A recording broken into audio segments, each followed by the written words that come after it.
Thyroxine is the drug which you take it empty stomach. In asthmas, salbutamol, salbutrol, ipratropium, these are in the puffs form. So if you're talking about inhalers, right? So 2 puffs, 3 puffs, Q4 hourly, Q6 hourly, it depends on your clinical judgment. If you're talking about inhalers. There is another prednisolone, we give 5 milligrams for acute flare-up of the asthma. You give prednisolone, it's a step 4 management, and we usually give 1 milligram per kg body weight per 24 hours.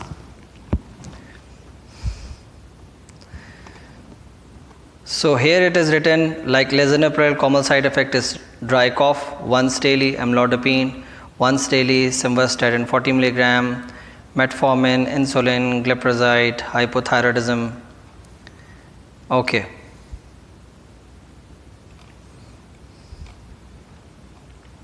Doctor, I have a question. Yes?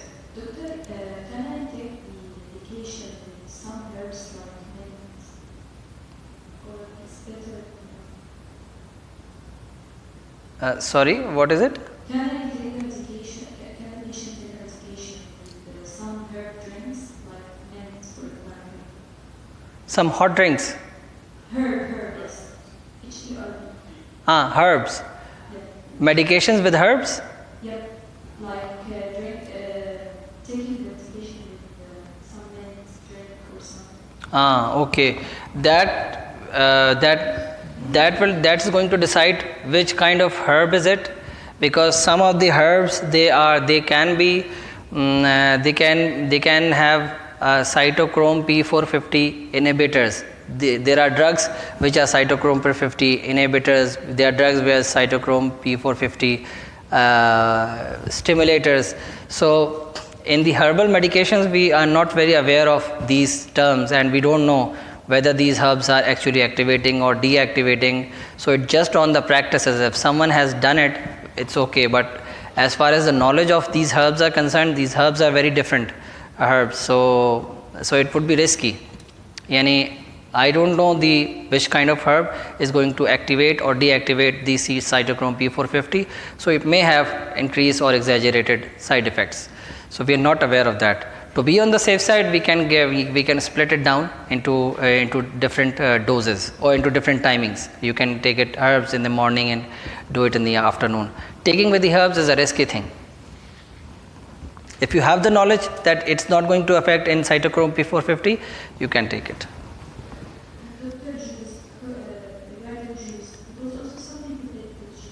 Juices? No. With the juices, it is also, it may also interfere, but it's again a risky thing. So please try to make it as a simple and simple step to do it. With the juices, some of the things that are good with the juices is if you're taking vitamin C, it is good to take it with the juices because it's a citrus fruits, and citrus fruits has increased absorption. So vitamin C things you can take it with juices. The other thing is with the milk, vitamin D injection. Vitamin D injections and calciums, they can be given with the milk. It can increase the absorption. For these specific multivitamins, you can use it with these things. Otherwise, it would be a risky thing. I would like you to another thing, vitamin D. Vitamin D injections or vitamin D tablets.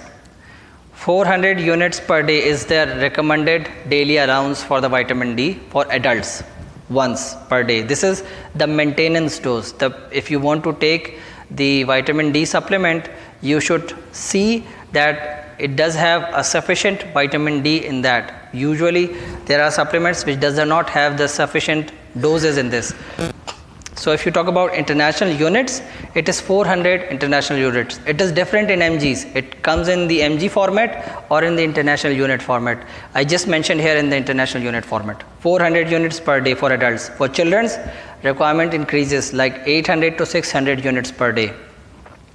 For elderlies, it is 800 units per day. So depending upon which vitamin D supplement you are taking, you can take it once daily or BID, but depending on these doses. These are the medications and the doses mentioned earlier. Now let's talk about insulin. How are you going to calculate the insulin dose? The insulin dose, starting insulin dose is 0.25 unit per kg per day. So if the patient is 60, you can use 0.25 unit or 0.5 unit per kg per day. So if the patient is it understandable?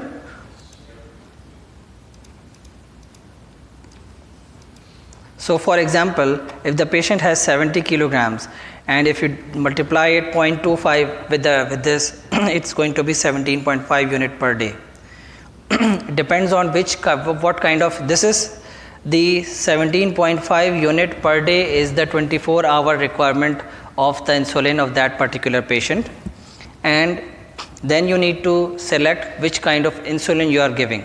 Is it a short acting? Is it an intermediate acting? Is it a long acting? All the cumulative insulin units should be this much, and it's just the rough estimate or the initial estimate of the patient's requirement of insulin. It can be increased or it can be decreased depending on the blood sugar levels. This is the starting point. This is how you start the patient on insulin. 0.25 or 0.5 unit per kg. If you make it as 0.5 unit, it's going to be very easy, because 0.5 unit, if the patient is 60 kilogram, it's 30 units. So you just make it as half. It's easier to calculate. But anyways, if you're dealing with elderly patient or you're dealing with patients who has high risk of hypoglycemia, you start with 0.25 unit per kg per day. Once you have the total dose, then you divide the dose into, if you talk about intermittent, you divide the dose into 2/3 and 1/3. 2/3 in the morning and 1/3 in the afternoon, in the intermediate one, if you would like to do it like this. So twice, 2/3 in the morning and 1/3 in the evening, 12 units in the morning and 5 units in the evening. So this is how you can formulate an intermediate insulin to the patient, and then you can see the blood glucose level in the mornings, in the afternoons, and then adjust it. Hypoglycemia, the side effect of these insulins is hypoglycemia, so you should be aware of that. And lipodystrophies, the patient is using the insulin on the insulin sites, and that can have lipodystrophy. So if these are the fat accumulation lumps developed, and that can actually alters the absorption. So you need to examine the patient who is on insulins. Taking intermediate insulin twice daily, uncontrolled sugars at night. Okay. Now you start the patient on intermittent insulin, and the patient has, now you need to adjust the dose. How are you going? First thing, what is the requirement of the insulin per 24 hours? We have calculated. This is how we are going to calculate, number one. Second step is, now you need to know the control and you need to adjust the insulin dose. How are you going to adjust it? You intervene the dose before. Like if the patient is on intermittent insulin, he is on twice daily dose, and then you ask the patient to make Reflos, this is the sugar monitoring, and you see that the patient has high sugars at night, you will increase the dose in the morning. Increase the dose in the morning. If the sugar is uncontrolled in the morning, you will increase the dose at night. So one dose before, you are going to increase the dose and to target the hyperglycemia. So if the patient has uncontrolled sugars, you need to find out when. Find out the time, and before the time the insulin the patient is taking, you should increase the dose to target that hyperglycemia. So this is how you are going to specifically target hyperglycemias at which times. And same goes with hypoglycemias. If the patient has hypoglycemic events, you need to find out when, and then you need to find out why. Sometimes the patient skips the meals and he administers the insulin. So this is how you're going to manage hypoglycemias and hyperglycemias based on the blood sugar readings, timings, and the type of insulin the patient is taking. Okay, is it clear up till now? So we discussed common medications, their doses in the adults. We discussed insulin. How are you going to calculate? Now we are going to discuss in pediatric age group. Pediatric age group is a whole different ball game. So you need to be very aware of its very individualized approach. So first step is, first you need to know the strength. Any medication, we take paracetamol as an example, a simple example. So first step is, what is the dose? Paracetamol is given 10 milligram per kg per dose, not per 24 hours. Each pediatric age group, you need to calculate the dose. How you are going to calculate the dose? Like this. Every drug has the different requirement. I am taking the example of paracetamol, and we will just take one or two examples just for your just to give you that principle. You are not required to memorize all the drug doses and all that, but how are you going to calculate this? You should know. If you know that this, what is the strength, what is the requirement, 10 milligram per kg per dose, if, and then use the second step, the second question is, what is the weight of the child? Since the weight of the child is 10 kilograms, so that means 100 milligrams per dose. You will give that child who is 10 kilograms, you give it as 100 milligram per dose, not per day. And you can give this every 6 hourly or every 8 hourly depending on your indications. Is this clear? Huh? Okay. What is not clear?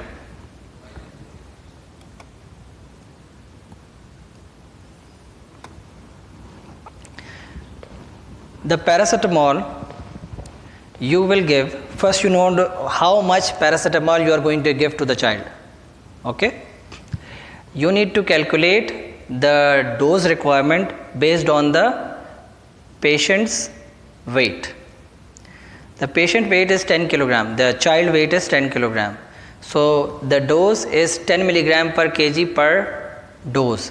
So 10 multiplied by 10 is how much? 100. Okay? So this 100 milligram is for one dose. You need to give 100 milligrams.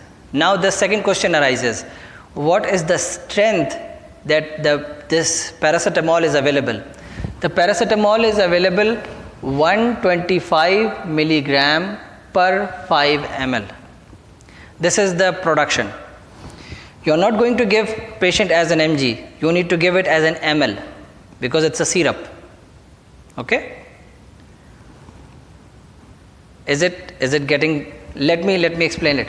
So 125 milligram per 5 ml or 250 milligram per 5 ml, yani each 5 ml contains 125 milligram. Each 5 ml of the drug, it contains 250 milligram. These are two strengths that the drug is available. As we discussed, paracetamol is available 500 milligram in the tablet form. But for the children's, you use syrups. Syrup is usually we give the syrups like this.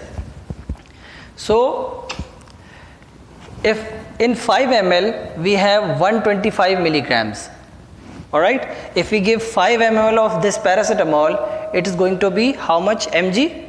125 milligram. Our dose calculated was 100 milligram. If you calculate, yes, 4 ml. How?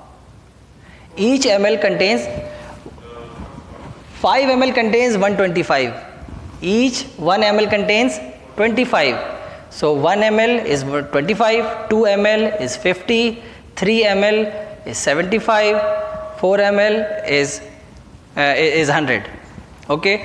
So this is how you give, yani you should not give 5 ml if your dose is 100 milligrams. If your dose is 125 milligram, you can give 5 ml. In this scenario, you should not give 5 ml, you should give 4 ml, 4 ml per dose, Q6 hourly, Q4 hourly. What is the toxic dose? In pediatric age group, I'm not really sure. But any dose greater than, we calculate this dose with 10 milligrams per kg, we can go up to 20 milligrams per kg, depending on severity of the infection. If you see that there is very high grade fever, then you can calculate the dose at the rate of 15 milligram. This is acceptable. 20 milligrams, this is also acceptable as a good dose. It's not a toxic dose. But beyond this, 20 milligrams per kg, it's going to be toxic. Yeah, calculate the dose up till 30 milligram, 30 kilogram. After 30 kilogram, you do not need to calculate the dose. 30 kg person will fall into adult category. Just simple as that. You don't need to calculate by per kg format, because it's going to be very high.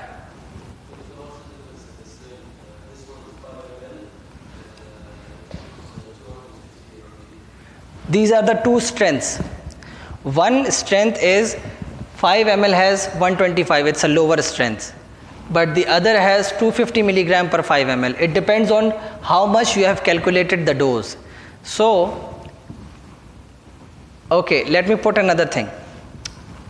If the pharmacists say that I do not have 125 milligram per 5 ml medication, I have 250 milligram per 5 ml medication, then how much ml you are going to give? Why? Yes, this 250 milligram per 5 ml has 1 ml has 50 milligram, so it's different. So when you are mentioning in your prescription, you need to clearly mention that if this is the strength, you are going to give this much of ml Q6 hourly, Q4 hourly, because you write it down just paracetamol syrup or suspension paracetamol 5 ml Q6 hourly, but you did not mention whether it was 125 mg or 250 milligram mg per 5 ml. So it's going to create problem. So you need to be very careful and clear in your prescription. It's a general principle. You first need to know what is the dose, how much is the dose requirement. Then you need to know what is the strength. Then you calculate the dose. And then you calculate this dose in milligram, convert it into ml, and then give it to the patient. It's not just with the paracetamol. It can goes with anyone. Up till now, do you get the principle? If anyone does not have a clear understanding, he can clearly say that, no problem, because it's something which needs attention. In the female side, if this is, okay, so we will take just another example. This is an example of paracetamol. The other thing is, now we take an example of amoxicillin. The amoxicillin dose, so first step is to need the requirement. So amoxicillin, we require 25 milligram per kg per day, not per dose. Number first change is this. This is the standard thing. Paracetamol is calculated per dose. Usually the medications are calculated by per day, and with the practice you will find out which dose needs to be calculated per day or per dose. Just remember these two examples. Based on these two examples and principles, if you have certain facts with you, you can calculate the dose on your own. Okay? What I would like you to develop is, how am I going to calculate the dose? What is the dose requirement, what is not? This is not your job at this stage. At this stage, you should at least know how are you going to calculate. If you have this figure, Step 1 is it is 25 milligram per kg per day. Weight is same, 10 kilograms. Then the second thing is, so if you calculate the whole dose, 10 multiplied by 25, it will come out to be 250 milligram per day. This is the requirement of per day. This we discussed that amoxicillin should be given TID 3 times. So now you will divide 250 milligram, because it is per day, you have to take it in 3 doses. So you will divide into 3. 250 milligram per 3 is equals to 83 per dose. Now we come on to the other step. What is the strength available? It is available in the strength of 125 milligram per 5 ml, 250 milligram or per 5 ml. So if you are taking this 125 milligram per 5 ml, so 1 ml is equals to 25 milligrams, 2 ml is equals to 50 milligrams, 3 ml is equals to 75, 4 ml is equals to 100. So we calculate the dose into 3.5 ml. We calculate the dose as here. Per dose is approximately 83. But if you give, you don't need to be very precise in your prescription. Obviously, 80 can also be 83, can also be 80. 83 can also be pushed up to 90. Depends on the available strengths. So if you give 3.5 ml approximately, because 4 ml is going to be 100, we need 83 milligram. So we can give in between 4 to 3 ml is all acceptable per dose. 3 ml, 3.5 ml per day, per dose for 3 times a day for 7 days or for 5 days.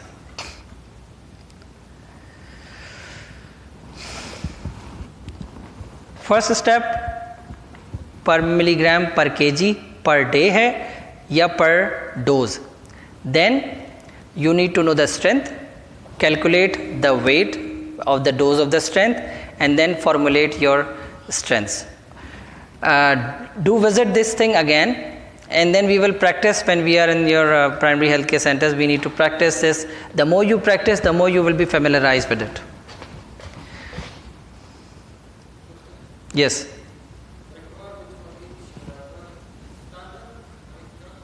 No. Requirement for each drug is different actually, not standard. We see that in paracetamol, the requirement was 10 milligram per kg per dose.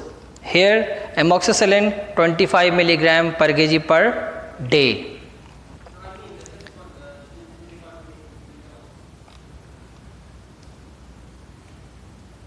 $25 milligram. Yes, for the amoxicillin it will remain the same, but for the different drugs it will be different. If you see azithromycin is the same as paracetamol, but here the difference is this is 10 milligram per kg per day, not per dose. In paracetamol it was per dose. In amoxicillin, azithromycin, it is 10 milligram per day. For azithromycin and cefixime, it is the same. So it depends on which drug you are talking about. For azithromycin and cefixime, it is the same requirement, but for other drugs, it's different. So the same way, you know that azithromycin and cefixime should be given once daily, and it is 10 milligram. So if we have 10 kg, has the same like 100 milligram per 5 ml and 200 milligram. So 10 milligram per kg per day. If you have a 10 kg weight of child, then it's going to be 100 milligrams. And then you need to know the strength. The strengths are different. Here, the azithromycin is 200 milligram per 5 ml available, and 100 milligram per 5 ml or 200 milligram per 5 ml. They are available in these two strengths. So depending on these strengths, you will calculate the ml, because the ml is going to be dependent on what is the strength that you are using. I said that for cefixime, the enteric dose will be double. It is for all the other infections, the cefixime is 110 milligram per kg per day. Azithromycin is the same, but if you are using cefixime for the enteric fever, it is going to be double, 20 milligram per kg per day, and you will calculate the dose like the same. You will see the strength, and then you will decide which strength you are going to give as an ml for the patient. Is it once daily or twice daily?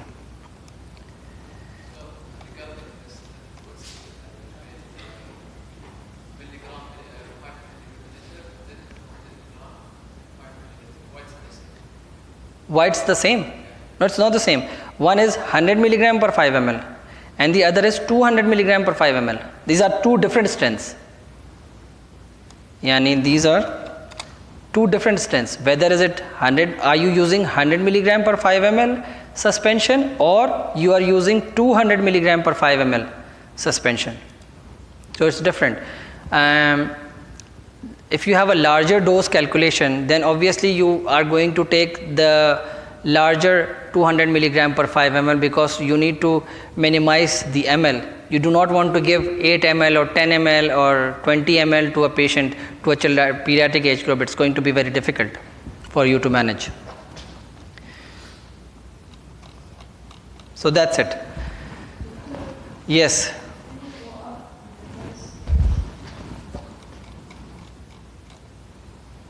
Yani for the drugs? For the paracetamol, some parents didn't understand the dose of the paracetamol. Adult or pediatrics? For the adults. For the adults? In this stage. Number 2. Yes. Paracetamol comes in 200 milligram. If you can give, you should give 2 tablets, 3 times or 4 times per day, yani every 6 hourly or 8 hourly.